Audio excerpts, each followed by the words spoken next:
Pourquoi tu parles plus à tes parents? J'avais 8 ans quand ma belle-mère a emménagé. Dès le début, elle a mis des verrous partout dans la maison, chaque porte. On se serait cru en prison. Elle a même enlevé les poignées des tiroirs pour que je puisse pas prendre mes vêtements sans lui demander. Un jour, elle m'a surpris en train d'appeler ma grand-mère. Elle a arraché le fil du téléphone. Pareil pour la télé. Elle a débranché le câble et a enfermé le boîtier dans sa chambre, à clé. Elle voulait que tout soit nickel. Elle passait son doigt le long des plaintes pour voir s'il y avait de la poussière. Si elle en trouvait, je devais tout récurer avec une brosse à dents. Elle mettait un minuteur et restait debout derrière moi. Si j'oubliais un coin, elle balançait de la terre par terre et fallait recommencer. Je frottais les joints du carrelage pendant des heures. La salle de bain, 2 fois par jour à la javel, jusqu'à ce que mes mains saignent. Elle contrôlait tout, même les repas. Fallait être pile à l'heure, sinon je mangeais pas. Elle pesait chaque portion avec une balance et fermait le placard à bouffe avec une chaîne. Pas d'eau après 18h, soi-disant parce que les pauses pipi dérangent tout le monde. Et coucher à 19h30, tous les jours, même le week-end, même en été. L'école, c'était ma seule bouffée d'air, jusqu'à ce qu'elle commence à s'y pointer. Elle appelait mes profs pour dire que je mentais sur les devoirs. À la directrice, elle racontait que j'embêtais les autres. Aux réunions parents-prof, elle faisait son grand sourire mielleux pendant qu'elle détruisait ma vie sociale derrière mon dos. Quand j'ai eu une mention d'honneur, elle a dit au conseiller que j'avais triché et qu'il fallait enquêter. Elle avait mis un babyphone dans ma chambre pour tout écouter.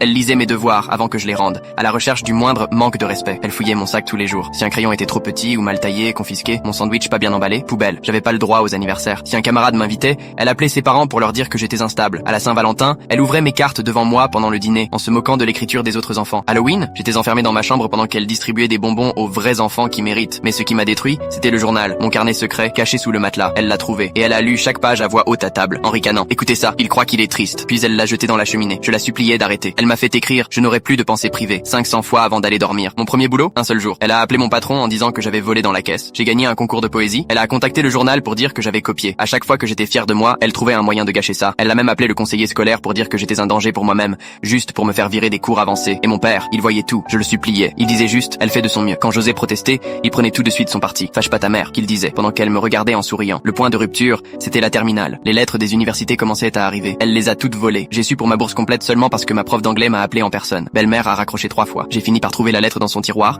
cachée avec de fausses lettres de refus qu'elle avait posées sur mon bureau. Elle m'a surprise avec la vraie lettre. Elle a crié, tu crois que tu vas me quitter? Et elle l'a découpée en morceaux avec des ciseaux. Puis elle a appelé la fac sous mes yeux pour dire que je refusais l'offre à cause de troubles mentaux. Mon père est arrivé pendant sa crise. Je lui ai montré les morceaux. J'ai pleuré. Il m'a regardé et a dit, t'as dû lui faire quelque chose. Et elle a lâché la phrase qui m'a brisé. T'es privé de sortie jusqu'à ce que t'apprennes la gratitude. Donc pas de fac. Cette nuit-là, j'ai mis tout ce que j'avais dans un sac à dos et je suis parti par la fenêtre. Ça fait 8 ans que je suis libre. Mon père m'envoie encore des messages. Il comprend pas pourquoi je reviens pas.